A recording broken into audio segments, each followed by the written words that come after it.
Friends, welcome back to my channel Vandana's boutique. तो आज मैं आप लोगों के साथ शेयर करने जा रही हूँ बोट नेक ब्लाउज की कटिंग। तो फ्रेंड्स, इसमें हमें फ्रंट और बैक दोनों बोट रखने हैं और बैक में ओपन रखना है। इसे हम प्रिंसेस कट में करेंगे। फ्रंट में भी हमें बोट रखना है और बैक में भी बोट रखना है। तो एक बार मैं आप लोगों को ब्लाउज दिखाती हूँ।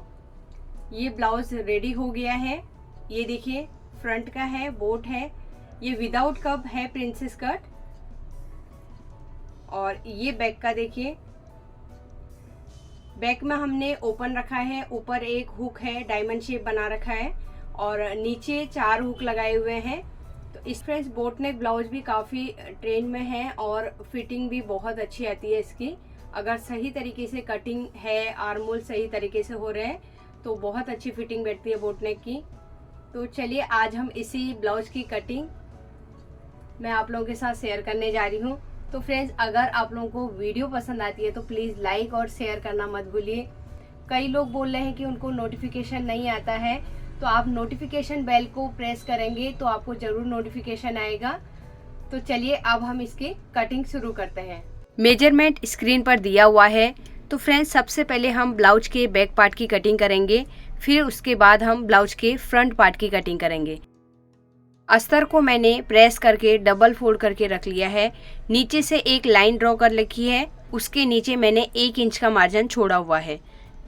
ये मार्जिन क्यों छोड़ के रखा है मैं थोड़ी देर में आप लोगों को बताऊंगी। जब इसकी हम मार्किंग करेंगे तभी आप लोगों को क्लियर समझ में आएगा। अब हम ब्लाउज की लेंथ के लिए मार्क करेंगे। 14.5 इंच की लेंथ है, उसमें हमें 1 इंच ऐड कर लेना है। 1 इंच नॉर्मली सब लोग करते हैं, वो अपनी स्टिचिंग के ऊपर रहता है कि हम ऊपर नीचे कितना दबा रहे हैं। यहाँ पे मुझे 1.25 इंच ऐड करना है, तो मैं 15.16 इंच में मैं मार्क कर रही हूँ। अगर आप लोगों को 1 इंच का मार्जिन से हो जाता है तो आप 14.5 में 1 इंच प्लस करके 15.5 में मार्किंग कीजिए। अब हम आर्मोल डाउन करेंगे 7.75 इंच में। ऊपर वाली लाइन को भी हमें स्ट्रेट करना है और ये आर्मोल वाली लाइन को भी स्ट्रेट करना है। ये हमारी चेस्ट की लाइन है। कमर का मेजरमेंट है 34.5 और अपर बस्ट का मेजरमेंट है 37। कमर का 1/4 निकालेंगे।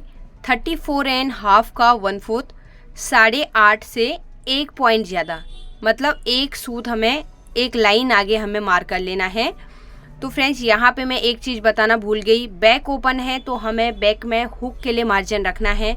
तो इस तरीके से हम हुक का मार्जिन ऐड कर लेंगे। अब हम आगे कमर का 1/4 में मार्क करेंगे और 1 इंच हम बैक डार्ट के ले लेंगे और 1.5 इंच का एक्स्ट्रा मार्जिन ले लेंगे। सेम तरीके से हम अपर चेस्ट के लिए मार्किंग करेंगे। 37 का 1/4 निकालेंगे। तो फ्रेंड्स, यहाँ पे आप लोगों को ध्यान रखना है, जो हमने हुक के लिए मार्जिन ऐड किया है उसे छोड़ देना है, उसके बाद मार्किंग करना है। 37 का 1/4 9.25 इंच। अब ये बोट नेक है तो इसमें लूजिंग ऐड करना है, तो मैं 1 इंच का लूजिंग ऐड करके 1.5 इंच का एक्स्ट्रा मार्जिन ले लूँगी। चेस्ट के पॉइंट को वेस्ट के पॉइंट से स्ट्रेट करेंगे। ये हमारी फिटिंग वाली मार्किंग है और ये साइड का एक्स्ट्रा मार्जिन है। अब हमें शोल्डर के लिए मार्क करना है। अब हम शोल्डर के लिए मार्क करेंगे। 15 इंच की शोल्डर है, उसका हाफ करना है 7.5 इंच। तो यहाँ पे हम मार्क कर लेंगे। अब हम इसमें स्टिचिंग के लिए एक्स्ट्रा मार्जिन ऐड नहीं करेंगे, क्योंकि बोट नेक में स्टिचिंग मार्जिन अलग से ऐड नहीं किया जाता है। जितना हमारा शोल्डर है उसमें एडजस्ट हो जाता है। तो ऊपर हमने जितना मार्क किया है सेम नीचे भी वही मार्क करेंगे। 7.5 इंच में हम मार्क करेंगे। दोनों पॉइंट्स को हम स्केल से स्ट्रेट कर देंगे। अब हमें शोल्डर स्लोप करना है, तो यहाँ पे मैं 3/4 इंच शोल्डर स्लोप कर रही हूँ और नेक के पॉइंट से मैंने स्केल से स्ट्रेट कर दिया है। अब आर्मोल के लिए हमें मार्क करना है, तो यहाँ पे हमें पूरी लाइन का हाफ करना है। ऊपर का जो हमने शोल्डर स्लोप किया है उसे छोड़ देना है, नीचे वाले पॉइंट से हमें मार्क करना है। हाथ से हम आर्मोल का शेप लगा लेंगे। तो यहाँ पे चेस्ट वाले पॉइंट से आने के बाद 1/4 इंच हमें नीचे की साइड मार्क करना है, क्योंकि यहाँ पे एक्स्ट्रा फैब्रिक रहता है तो उसकी हम कटिंग करेंगे। तो पहनने के बाद फिटिंग में, अंडर आर्म्स में एक्स्ट्रा फैब्रिक बचता नहीं है, वो कटिंग करके निकल जाता तो बहुत अच्छी फिटिंग आती है। आर्मोल को चेक कर लेंगे। शोल्डर से हमें स्टिचिंग का मार्जिन छोड़ देना है और उसके बाद इस तरीके से चेस्ट के पॉइंट तक हमें काउंट करना है। तो यहाँ पे 9 इंच रेडी है, 18 इंच का मेरा आर्मोल है, उसका हाफ रेडी आना चाहिए। तो यहाँ पे 9 इंच परफेक्ट रेडी आ गया है। नेक डीप के लिए मार्किंग करेंगे। उससे पहले मैं कमर में जो बेल्ट रेडी करनी है कस्टमर को, उसकी मार्किंग करूँगी। 4 इंच की बेल्ट की लेंथ उन्होंने बताई है, तो इसमें मैं हाफ इंच स्टिचिंग का मार्जिन ऐड करके 4.5 में मार्किंग कर लूँगी। अब ऊपर से हमें बोट नेक के लिए शेप देना है, तो 3 इंच का नेक डीप है, उसमें हाफ इंच ऐड करके मैं 3.5 में मार्किंग करूँगी। अब हम पहले रेडी शोल्डर के लिए मार्क करेंगे। साइड से हमें स्टिचिंग का मार्जिन छोड़ देना है। 2 इंच का शोल्डर पट्टी रेडी रखना है। उसके बाद नेक की विड्थ हो गई 5 इंच की। तो अब हम नीचे से स्केल से पहले स्ट्रेट करेंगे। ऊपर वाले नेक के पॉइंट से भी हमें हल्का सा क्रॉस कर लेना है। अब हमें फ्रेंच कर्व लेना है। फ्रेंच कर्व से हम इस तरीके से बोट का शेप दे देंगे। तो फ्रेंड्स, ये सेंटर वाला जो मार्जिन बच गया है, इसमें हमें बनाना है डायमंड शेप। सबसे पहले हम इसे मेजर करेंगे। 7.5 इंच की लेंथ है, उसका हाफ करेंगे 3.75 इंच में हम मार्क कर लेंगे और यहाँ पे एक हम स्केल से स्ट्रेट लाइन कर देंगे। अब हमें सेंटर में डायमंड के लिए विड्थ लगानी है। हमें कितना डायमंड का शेप रखना है, तो 2 इंच में मैंने मार्क कर लिया है। अब हम फ्रेंच कर्व लेंगे। फ्रेंच कर्व से हम शेप देंगे। हल्का सा हमें अंदर की साइड में शेप देना है और ऊपर से हमें थोड़ा सा मार्जिन छोड़ना है, क्योंकि हमें ऊपर स्टिच में जाएगा तो यहाँ पे केवल एक हुक लगेगा। तो इस तरीके से हमने डायमंड का शेप दे दिया है। ये जो हुक के लिए हमने मार्जिन रखा है, वो जब स्टिच हो जाएगा तो इस तरीके से परफेक्ट हमारा डायमंड का शेप आ जाएगा। एक डार्ट के लिए मार्किंग करेंगे। 4 इंच में हम मार्किंग करके साइड से हाफ इंच का मार्किंग कर लेना है। डार्ट की हमें लेंथ लेनी है 4.5 इंच। ये लाइन से ऊपर लेना है, लाइन से नीचे हाफ इंच हम मार्क करेंगे। फ्रेंड्स, स्टार्टिंग में मैंने आप लोगों को बताया था कि 1 इंच का नीचे मार्जिन छोड़ के रखा है। ये मार्जिन इसी चीज़ के लिए छोड़ा है, जिससे कि हम बैक डार्ट का हाफ इंच नीचे मार्किंग कर सकें। इससे कमर की फिटिंग बहुत अच्छी आती है, तो आप लोग एक बार ज़रूर ट्राई कीजिए। बैक डार्ट के लिए जो हमने सेंटर में मार्क करके रखा है, उसे साइड वाले पॉइंट से स्ट्रेट कर देना है। तो यहाँ पर हमारे ब्लाउज के बैक पार्ट की मार्किंग कंप्लीट हो गई है। अब हम इसकी कटिंग कर लेंगे।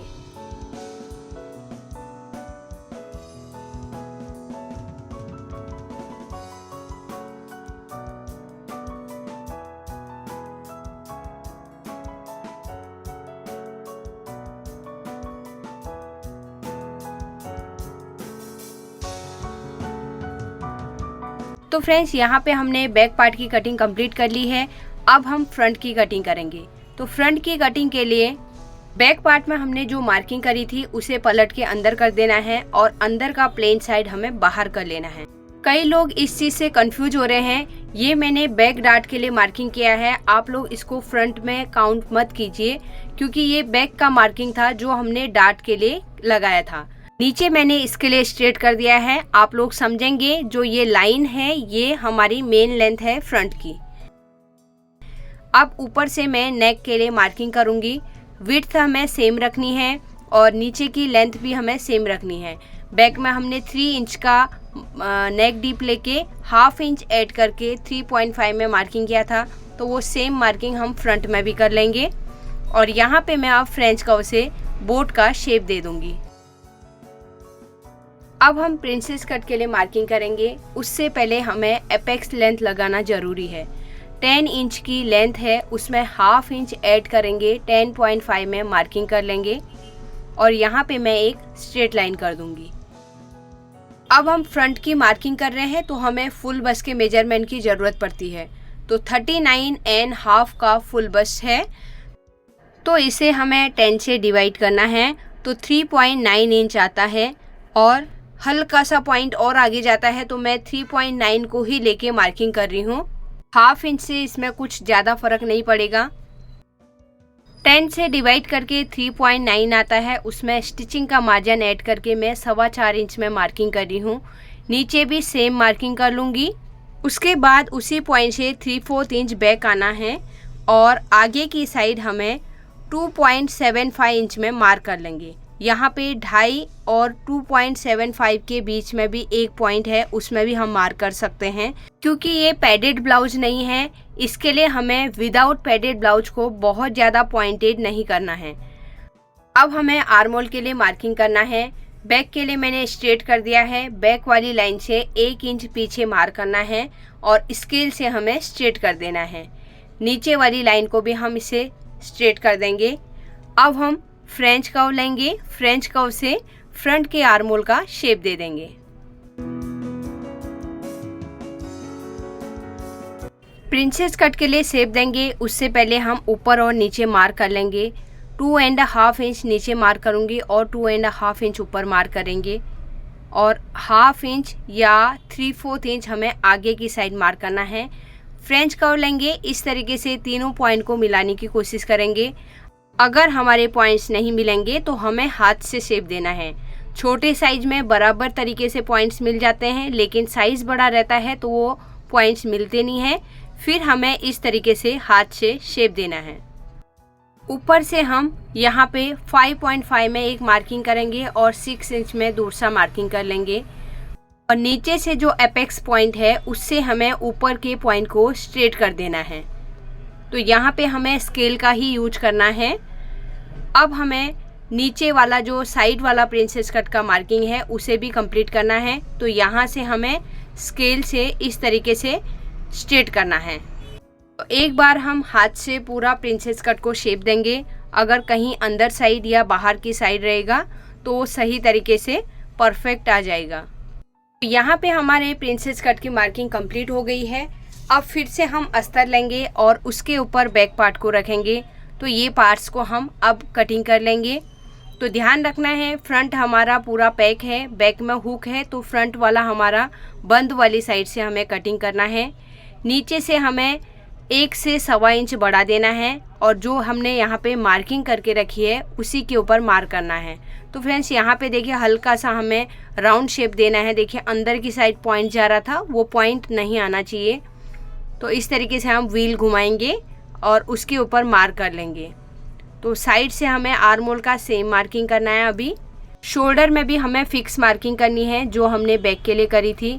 सेंटर में हमें एक मार्क कर लेना है और नीचे की साइड में हमें 1 से 1.25 इंच बढ़ाना है। तो फ्रेंड्स ये 1 इंच हम छोटे साइज में बढ़ाते हैं और बड़ा साइज रहता है तो हमें 1.25 इंच बढ़ाना है। फ्रंट नेक के लिए भी हमें सेम मार्किंग करना है। बैक पार्ट को हटा लेंगे, जो नीचे मार्किंग आई है उसे हमें चॉक से डार्क कर लेना है। मार्किंग कंप्लीट करने के बाद अब हम इसकी कटिंग कर लेंगे। तो यहाँ पर मेजरमेंट मुझे थोड़ा सा कम लग रहा है तो मैं 1/4 इंच हल्का सा आगे की साइड बढ़ा लूँगी, ऊपर की साइड में नहीं बढ़ाना है। अब हम साइड वाले पार्ट की कटिंग करेंगे। अस्तर ले लेंगे, फिर से उसके ऊपर हमें बैक पार्ट को रखना है और इस तरीके से हमें मार्क करना है। प्रिंसेस में तो जो हमने मार्किंग करके रखी है उसी के ऊपर मार्क करना है। व्हील को घुमाना है तो बैक साइड में मार्किंग जाएगा और ऊपर की साइड में हमें बढ़ा देना है। अब हमें कमर के 1/4 का मार्किंग करना है। तो फर्स्ट पार्ट में 3.25 इंच का मार्जिन है और 3.25 इंच को हमें सेकेंड पार्ट में रखना है, लेकिन स्टार्टिंग में हमें स्टिचिंग का मार्जिन छोड़ देना है। तो 3.25 इंच को रखेंगे और 1/4 यहाँ पे 8.5 से 1 पॉइंट ज़्यादा और 1.5 इंच का हम आगे मार्जिन लगा लेंगे। ऊपर भी हमें चेस्ट में 1 इंच आगे की साइड मार्क करना है और 1.5 इंच का मार्जिन लेना है। अब हमें बैक पार्ट को हटा देना है। पहले हम साइड वाले पॉइंट्स को स्ट्रेट कर देंगे। ये हमारी फिटिंग वाला मार्किंग है। अब हमें हाथ से प्रिंसेस कट के शेप को मार्क कर लेना है। ऊपर की साइड में हमें स्केल का ही यूज करना है। अब हम इसकी कटिंग कर लेंगे। जहाँ पे मार्किंग किया है उसी के ऊपर कटिंग करना है। स्टिचिंग का मार्जिन ऑलरेडी हमने इसमें ऐड किया हुआ है तो अलग से ऐड करने की ज़रूरत नहीं है। तो ये हमने साइड में कट लगा दिया है और सेंटर में भी हमने कट का मार्किंग किया है। अब हमें बैक पार्ट के ऊपर रख लेना है और फ्रंट के आर्म होल का शेप देना है। तो यहाँ पे हम पहले चॉक से मार्क कर लेंगे। अब हमें फ्रंट के आर्म होल का शेप लगा लिया है, इसकी हम कटिंग कर लेंगे। तो इस तरीके से हमें कट करना है। तो ध्यान रखना है बैक पार्ट का आर्म होल नहीं कटना चाहिए।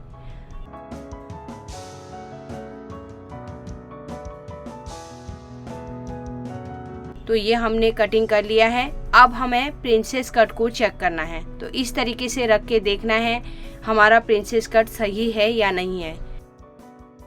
तो एक तरीका मैंने पहले बताया और ये दूसरा तरीका है जिसे हम चेक करेंगे। और स्टिचिंग का मार्जिन दबा के देखिए आर्म होल का किस तरीके से शेप आ रहा है। और ये देखिए हमारा फ्रंट क्रॉस भी परफेक्ट आ रहा है। तो ये हमने प्रिंसेस कट की कटिंग कंप्लीट कर ली है। अब हम फ्रंट के नेक की भी कटिंग कर लेंगे। तो यहाँ पे मैंने फ्रंट के नेक की कटिंग कर ली है और बैक में हमें कैनवास डालना है, तो हम बैक को कटिंग नहीं करेंगे, अभी ऐसे ही रखेंगे। तो फ्रेंड्स यहाँ पर मैंने ब्लाउज के मेन फैब्रिक को अच्छे से प्रेस करके डबल फोल्ड कर लिया है। ब्लाउज के बैक पार्ट को मैंने ओपन साइड वाले में रखा है, क्योंकि हमें बैक ओपन करना है तो वहाँ पे हम ओपन में कटिंग कर सकते हैं। फ्रंट को मैंने पैक वाली साइड से रखा है, जो बंद वाली साइड है। और इस तरीके से हमें हाफ इंच का मार्जिन छोड़ के कटिंग कर लेना है। तो ये मैंने बैक की कटिंग कर ली है। अब जो बंद वाली साइड है वहाँ पे हमें अच्छे से ब्लाउज को रखना है और साइड से हमें हाफ इंच का मार्जिन छोड़ के कटिंग कर लेना है। अब साइड वाले पार्ट को भी हम कट करेंगे। यहाँ पे थोड़ा सा प्लेन कपड़ा आ रहा है, लेकिन वो स्टिचिंग में चला जाएगा क्योंकि ब्लाउज का मटेरियल बहुत कम था, तो इसके लिए हमें इस तरीके से एडजस्ट करना पड़ता है। तो ये साइड की भी हमारी कटिंग कंप्लीट हो गई है। अब हम ब्लाउज की स्टिचिंग शुरू करते हैं। सबसे पहले हम ब्लाउज के पीसेस को अटैच कर लेंगे, अस्तर वाला और मेन फैब्रिक। तो ये हमारा साइड वाला प्रिंसेस कट के पीस है। तो इसमें हमें अस्तर को पहले नीचे रखना है और सीधे वाले ब्लाउज के मेन फैब्रिक को हमें ऊपर की साइड रखना है। सीधा साइड हमारे ऊपर की साइड आना चाहिए। अब हम चारों तरफ से इसमें 5 नंबर का स्टिच लगा के इसे फिक्स कर लेंगे। तो यहाँ पे आप लोगों को ध्यान देना है कि मैं किस तरीके से स्टिच लगा रही हूँ। साइड में एकदम स्टिच लगना चाहिए, बहुत ज़्यादा अंदर नहीं आना है। तो इस तरीके से मैं पूरा चारों तरफ से इसे स्टिच लगा के इसके एक्स्ट्रा फैब्रिक की कटिंग कर लूँगी। साइड में जो भी मेन फैब्रिक है ब्लाउज का, उसकी हमें कटिंग करनी है। अस्तर का बिल्कुल भी हमें कट नहीं करना है। तो ये हमारी कटिंग हो गई है। तो यहाँ पे हमारा एक पीस रेडी हो गया है। सेम तरीके से मैं दूसरे पीस को भी रेडी कर लूँगी। अब ये ब्लाउज का सेंटर वाला पीस है, इसके ऊपर हमें मेन फैब्रिक को रखना है और इसे भी चारों तरफ से 5 नंबर का स्टिच लगा के फिक्स कर लेना है।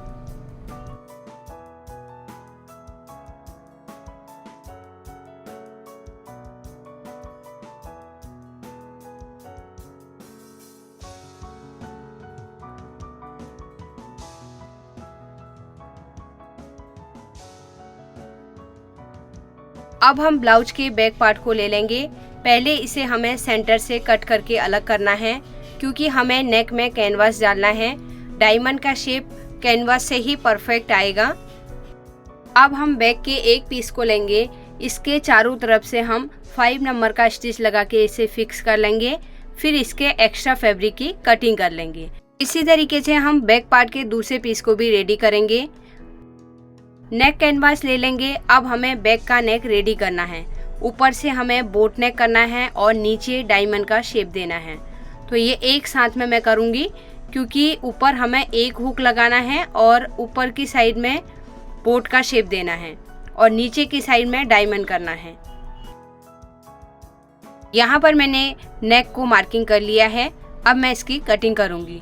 तो ऊपर से एक्स्ट्रा कैनवास कटिंग कर लिया है और जहाँ पे हमने चौक की मार्किंग करी है उसके बाहर हमें 1 इंच का कैनवास छोड़ देना है।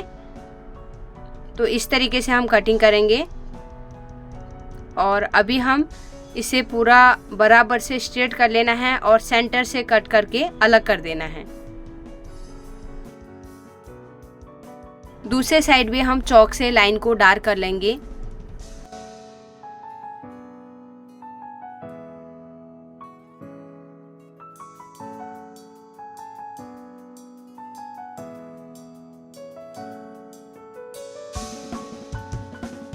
अब हम अस्तर ले लेंगे। अस्तर के ऊपर हमें नेक कैनवास को रखना है। पहले हम एक साइड से स्टिच लगाएंगे, फिर हमें साइड में स्टिच लगाना है। जिस तरीके से मैं स्टिच लगा रही हूँ आप देखिए, इसी तरीके से कीजिए। तो ये हमने स्टिच लगा लिया है, कैनवास को फिक्स कर लिया है। और बाहर जो एक्स्ट्रा फैब्रिक है 1-1 इंच का फैब्रिक छोड़ के हम उसकी कटिंग कर लेंगे। तो यहाँ पे 1 इंच से 3/4 इंच तक छोड़ सकते हैं, उससे ज़्यादा नहीं छोड़ना है। अब हमें फैब्रिक को फोल्ड करना है और इस तरीके से हमें स्टिच लगाना है। तो फैब्रिक फोल्ड करने के बाद हम उसके ऊपर स्टिच लगाएंगे तो ये पूरा फोल्ड हो जाएगा। जब हम नेक में ब्लाउज में अटैच करेंगे तो इसमें हमारी हेमिंग आएगी। यहाँ पर मैंने दूसरे साइड के नेक को भी रेडी कर लिया है। अब हम इसे बैक पार्ट के ऊपर रखेंगे। नीचे से हमें मेजर करना है। नीचे हमारा 4 इंच का लेंथ हमें फिक्स चाहिए, तो उसके बाद ही हमारा उसके ऊपर कैनवास आना चाहिए। तो यहाँ पर मैं बिगिनर्स के हिसाब से बता रही हूँ। तो आप इस तरीके से पिन अटैच कर लीजिए। पिन अटैच करेंगे तो एक साइड से आपका कैनवास हिलेगा नहीं, और जहाँ पे हमारा नेक के लिए हमने चौक से मार्किंग किया है उसी के ऊपर स्टिच लगाना है। और यहाँ पे हमारा एक हुक आएगा, तो यहाँ पे हमें हल्का सा राउंड शेप देना है जिससे कि हमारा एक हुक यहाँ पे आ सके। तो इस तरीके से हम नीचे की साइड ले लेंगे। फिर जो हमने चौक की मार्किंग कर रखी है उसी के ऊपर सिलाई लेते हुए हम डायमंड का शेप ले लेंगे। तो हमें पिन भी साथ साथ में हटाती रहनी है। तो इस तरीके से कॉर्नर आना चाहिए यहाँ पे। सेम तरीके से मैं दूसरा पार्ट भी ले लूँगी बैक का, और उसके ऊपर भी हमें नेक कैनवास को रखना है और इसी तरीके से हम उसके ऊपर सिलाई लगाएंगे जैसे हमने पहले लगाया था।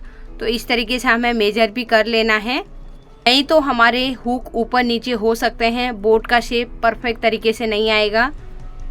अब हम अंदर से एक्स्ट्रा फैब्रिक की कटिंग कर लेंगे। सिलाई के बाद हमें 1/4 इंच का फैब्रिक या जो कैनवास दिख रहा है उसके हमें छोड़ देना है। उसके बाद पूरे नेक में हम छोटे छोटे कट्स लगा लेंगे जिससे कि हमारा आसानी से कैनवास अंदर की साइड फोल्ड हो जाएगा। नेक कैनवास को अब हम अंदर की साइड पलट लेंगे। हमें उल्टे साइड की तरफ पलट जाएगा ये, और जो कॉर्नर हमने हुक के लिए बनाया था उसे पॉइंट को बाहर की साइड निकाल देना है। तो यहाँ पे स्क्रू ड्राइवर या सीजर की हेल्प से आप बाहर की साइड कर सकते हैं। तो अच्छे से कैनवास को फोल्ड करके हम हाथ से दबा लेंगे। उसके बाद हम किनारे किनारे में इसकी सिलाई लगा लेंगे। तो इस तरीके से ये एकदम किनारे में सिलाई आनी चाहिए, इसे हम खोलेंगे नहीं, ये सिलाई इसमें रहेगी। तो एकदम कॉर्नर में आना चाहिए, और अंदर की साइड में तो हमें हेमिंग करना पड़ेगा। तो ये हमने एक नेक रेडी कर लिया है। ब्लाउज का बैक साइड का एक पार्ट रेडी हो गया है। बैक डार्ट के लिए हमने जो मार्किंग करके रखी है उसके ऊपर स्टिच लगा लेंगे। ये हमारा एक साइड का पार्ट हो गया। अब सेम तरीके से हम दूसरे साइड के पार्ट को भी रेडी कर लेंगे। आज मैं इसमें फुल पाइपिंग को अटैच नहीं कर रही हूँ, तो कमर में हमें पट्टी अटैच करनी चाहिए। जब हम पाइपिंग नहीं अटैच करते हैं तो पट्टी से हम उसे फोल्ड करेंगे तो फिनिशिंग बहुत अच्छी आती है और कमर में भी फिटिंग अच्छी बैठती है। तो इस तरीके से मैंने अटैच किया, आप लोग ने देख लिया है। और अब हम इसे फोल्ड करेंगे अंदर की साइड, और किनारे में हमें सिलाई लेनी है। किनारे में हम सिलाई लेंगे तो उसका जब पहनने के बाद कभी कभी कपड़ा किसी का नीचे की साइड लटकने लगता है। तो अगर हम इस तरीके से पट्टी लगाएंगे और पट्टी को फोल्ड करके इस तरीके से हम रखेंगे तो कभी भी हमारा ब्लाउज नीचे की साइड लटकता हुआ नहीं लगेगा। नहीं तो अस्तर का कपड़ा छोटा लगता है और बाहर का कपड़ा नीचे की साइड लटकने लगता है। तो किनारे में हमें सिलाई लगानी जरूरी है। पट्टी को फोल्ड करके सेंटर में हम 5 नंबर का स्टिच लगाएंगे, क्योंकि इसमें हमें हेमिंग करनी है और ये 5 नंबर के स्टिच को हमें बाद में ओपन कर लेना है। तो यहाँ पे मैंने एक पार्ट रेडी कर लिया है। सेम तरीके से मैं दूसरा पार्ट भी रेडी कर लूँगी।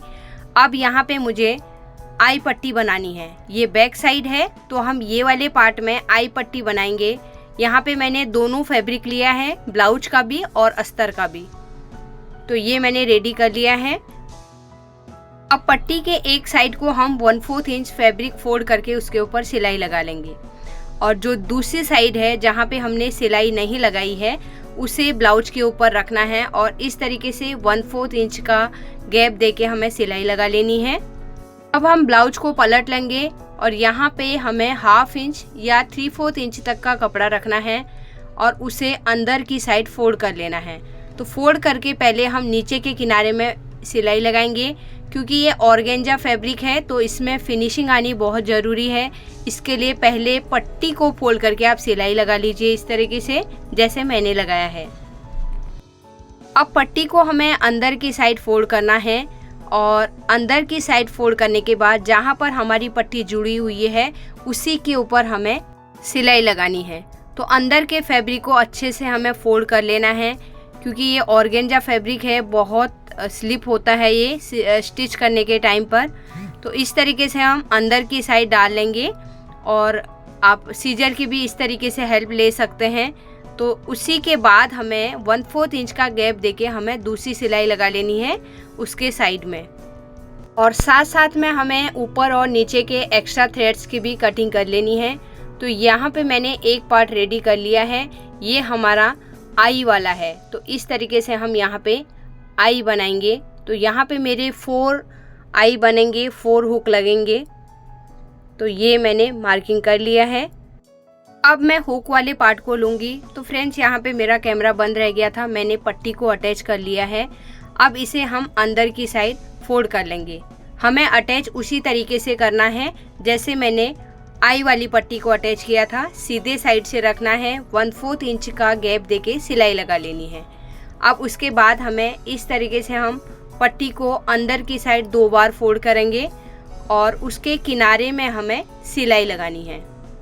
सिलाई लगाते हुए जैसे ही हम ऊपर वाले पॉइंट में पहुंचेंगे जहां पर हमारा डायमंड शेप है, वहां पे ज़्यादा एक्स्ट्रा फैब्रिक हमें रखना नहीं है।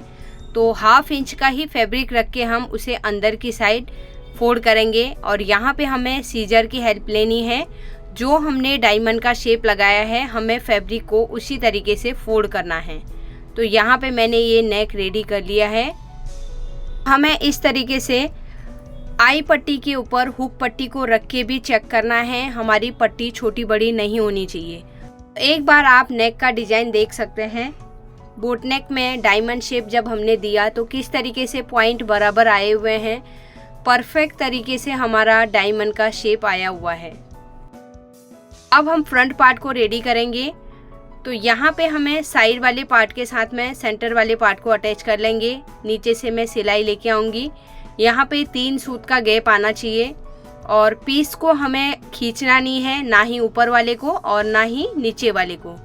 तो इस तरीके से हम धीरे धीरे, जब प्रिंसेस कट का शेप आता है, राउंड आता है, तो वहाँ पे हमें कपड़े को बिल्कुल भी नहीं खींचना है। तो यहाँ पर मैंने एक पार्ट को अटैच कर लिया है, सेम तरीके से मैं दूसरे पार्ट को भी अटैच कर लूँगी। अब यहाँ से हम ऊपर की साइड से अटैच करेंगे। इस तरीके से हमें लेना है, स्टार्टिंग में लॉक करना है और लास्ट में भी हमें लॉक करके ही छोड़ना है, नहीं तो सिलाई निकल जाती है। तो यहाँ पे हम लोगों को ध्यान रखना है, कभी भी शेप में हमें एकदम पॉइंट नहीं आना चाहिए। पॉइंट आएगा तो फिर वो बराबर से ब्रेस्ट में बैठेगा नहीं। तो यहाँ पे हमने स्टिच कर लिया है। अब मैं अंदर से इसमें इंटरलॉक कर लूँगी। यहाँ पर आप देख सकते हैं ये विदाउट का प्रिंसेस कट है, लेकिन इसका प्रिंसेस का शेप परफेक्ट तरीके से आया है। अब हम फिर से फ्रंट पार्ट को ले लेंगे। इसके कमर में हमें पट्टी को अटैच करना है। तो यहाँ पे मैंने 1.5 इंच की चौड़ी पट्टी ली है और पीछे भी मैंने सेम 1.5 इंच की चौड़ी पट्टी ली थी। वहाँ पे मैं आप लोगों को मेजरमेंट बताना भूल गई थी। इस तरीके से ऊपर की साइड से हमने पट्टी को अटैच कर लिया है। अब हम पट्टी को नीचे की साइड फोल्ड करेंगे और किनारे में हमें सिलाई लगा लेनी है। तो इस तरीके से क्या पट्टी में भी फिनिशिंग रहती है, ब्लाउज में भी फिनिशिंग रहती है। पट्टी को अंदर की साइड फोल्ड करेंगे, फिर से हमें किनारे में सिलाई लगानी है। अब पट्टी को हमें अंदर की साइड फोल्ड करना है और 5 नंबर का स्टिच लगाना है, क्योंकि हमें इसमें हेमिंग करना है, इसके लिए 5 नंबर का स्टिच लगा रहे हैं। अब हमने फ्रंट में जो बोट नेक की कटिंग करी थी, सेम तरीके से हमें कैनवास के ऊपर रखना है और सेम नेक की कटिंग कर लेनी है। तो यहाँ पे मैंने कैनवास के ऊपर नेक को कटिंग कर लिया है। अब हम इसे अस्तर के ऊपर रख के अटैच कर लेंगे। साइड से एक्स्ट्रा फैब्रिक की कटिंग कर लेंगे और ऊपर से भी हमें नेक को बराबर कर लेना है और साइड से जो फैब्रिक छोड़ के रखा है उसे फोल्ड करके हमें उसके ऊपर स्टिच लगा लेना है। अंदर के साइड में जो एक्स्ट्रा फैब्रिक है उसकी हमें कटिंग कर लेनी है। यहाँ पे मैंने स्टिचिंग का मार्जिन कैनवास में ही रखा है। तो अब हम इसे फ्रंट वाले पार्ट के ऊपर रखेंगे। पहले हमें सेंटर निकाल लेना है, ब्लाउज का भी सेंटर निकाल लेंगे और कैनवास का भी। तो सेंटर से हम सेंटर को मिला के एक साइड से हम 1/4 इंच का गैप देके सिलाई लगा लेंगे। अंदर की साइड में हमने जो 1/4 इंच का फैब्रिक रखा है उसके ऊपर हम कट लगा लेंगे।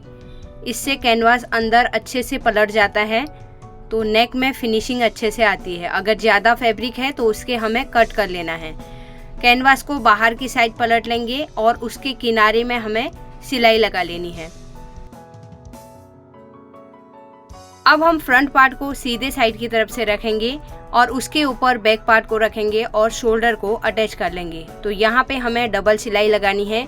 सेम तरीके से मैं दूसरे शोल्डर को भी अटैच कर लूँगी। तो यहाँ पर आप देखिए दोनों पार्ट बराबर हैं साइड्स के। स्लीव्स को मैंने पहले से रेडी करके रखा है और इस तरीके से हमें मापना है। पहले जो राइट और लेफ्ट साइड का हमारा आर्म होल का शेप देखना है। स्लीव के सेंटर को हमें आर्म होल के सेंटर से मिलाना है और एक साइड से सिलाई लगाते हुए हमें उसे ब्लाउज के साथ अटैच कर लेना है। तो इस तरीके से हम पूरा अटैच कर लेंगे। सेम तरीके से मैं अब सेंटर में फिर से रखूंगी और दूसरी साइड की तरफ अटैच करूंगी। तो यहाँ पे हमने शोल्डर पट्टी भी अटैच कर लेनी है साथ साथ में। तो इस तरीके से हम रखेंगे और यहाँ पे हमें कपड़े को बिल्कुल भी नहीं खींचना है और इस तरीके से हम बाहर की साइड को सिलाई निकाल देंगे। तो सेम तरीके से मैं दूसरी साइड भी स्लीव्स को अटैच कर लूँगी और अंदर से हम इंटरलॉक कर लेंगे। दोनों साइड से मैंने इंटरलॉक कर लिया है। अब हम साइड वाली फिटिंग करेंगे। स्लीव्स की साइड से हमें रखना है और पहले से ही मैंने मार्किंग करके रखी है और फ्रंट पार्ट की हमें कमर का सेंटर निकालना है। तो अगर आपकी कटिंग बराबर रहेगी तो देखिए इस तरीके से आपका ब्लाउज परफेक्ट तरीके से आएगा। तो ये हल्का सा हमने स्लीव्स में जॉइंट लगाया था तो उसे हम कट कर लेंगे। अब यहाँ पे देखिए नीचे वाली साइड में हमें 1/4 इंच का गैप देना है। एक सिलाई लेने के बाद हमें दूसरी जब सिलाई लगाते हैं तो केवल 1 फुट के बराबर ही गैप आना चाहिए। तो इस तरीके से खोलने के लिए भी आसानी रहती है और 2-3 सिलाइयाँ हमें लगा लेनी है। साइड में कुछ एक्स्ट्रा फैब्रिक है तो हमें कट कर लेना है। इस तरीके से मैं दूसरी साइड में भी सिलाई लगा लूँगी। तो इस तरीके से पहले हमें मेजर करना है। यहाँ पे 1/4 इंच थोड़ा सा फिटिंग लूज हो रहा है तो मैं अंदर की साइड से एक सिलाई और लगा लूँगी। तो ये मैंने एक साइड की सिलाई कंप्लीट कर ली है। तो एक बार मैं आपको दिखाती हूँ। तो देखिए परफेक्ट तरीके से कैसे स्लीव्स अटैच हैं। तो साइड की फिटिंग देखिए और ये आर्म होल का शेप देखिए आप। सेम तरीके से मैं दूसरी साइड भी सिलाई लगा लूँगी। यहाँ पे मैंने चौक की मार्किंग करके रखी है, आप देख सकते हैं। अगर आप पहले से चौक की मार्किंग करके रखेंगे तो फिटिंग के टाइम पे आपको फिर मार्किंग करने की ज़रूरत नहीं पड़ेगी। तो जैसे मैंने पहले वाली साइड में गैप दिया था उसी तरीके से 1 फुट का गैप देते हुए मैं दूसरी साइड की भी सिलाई कंप्लीट कर लूँगी। तो आज का ब्लाउज हमारा कंप्लीट हो गया है। अब मैं इसमें अंदर की साइड से इंटरलॉक कर लूँगी। तो फ्रेंड्स आज की वीडियो काफ़ी लंबी हो गई है लेकिन आप लोगों को कटिंग के साथ साथ में स्टिचिंग भी देखने को मिलेगा। आज की वीडियो आप लोगों को पसंद आई तो प्लीज़ लाइक और शेयर करना मत भूलिए। फर्स्ट टाइम मेरी वीडियो देख रहे हैं तो चैनल को सब्सक्राइब करके मेरे चैनल को सपोर्ट जरूर कीजिएगा। मिलते हैं एक नई वीडियो के साथ में। Thanks for watching. Bye bye.